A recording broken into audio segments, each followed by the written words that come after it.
If you are planning to hit the meat aisle, you know you'll be spending a good chunk of change there.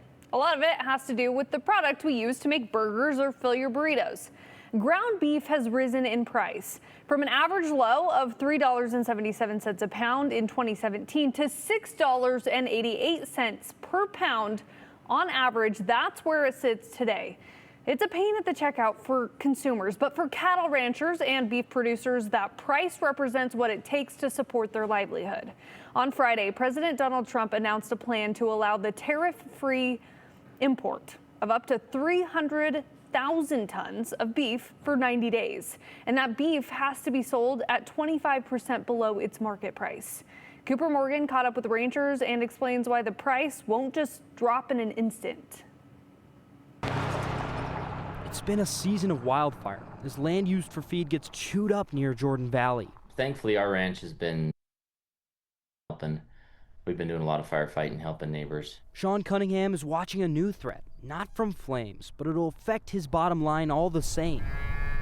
Like this week, it's dropped the market by a good 20 cents a pound, which on an operation my size, if I were to sell my calf crop right now, that would be $40,000 or $50,000. Sean runs about 300 mother cows and finishes grass-fed beef for customers in the Boise area. We've been grazing cattle on the public land since before the Bureau of Land Management was there, back when it was open range, But our cattle numbers have been reduced over the years. We've been reduced by 33% from what my great-grandfather was able to run. When President Trump announced he'd allow 300,000 metric tons of ground beef to be shipped in at 25% cheaper, it took him aback. My reaction was just mostly disappointment, disappointed that the administration would do this.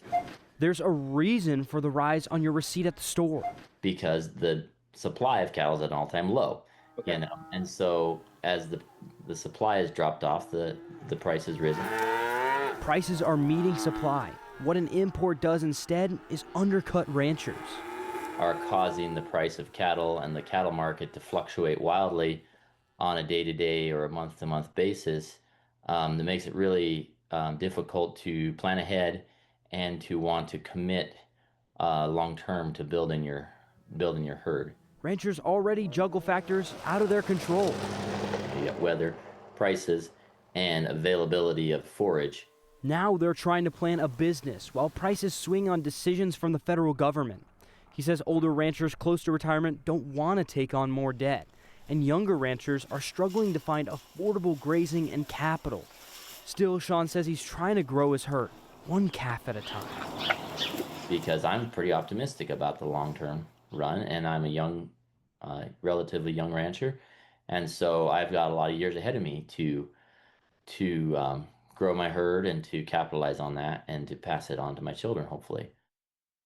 Now, Cunningham also wants clear labels on where beef comes from. Right now, country of origin labeling is voluntary, meaning imported beef can be mixed or packaged here and still sold as product of the U.S. He says that, made in America by Americans is kind of the thing that he wants solved. And we know a lot of, beef producers are really proud of that. So pretty much you're saying that if they bring or import beef and they have other beef and they get mixed, it can still be considered American beef?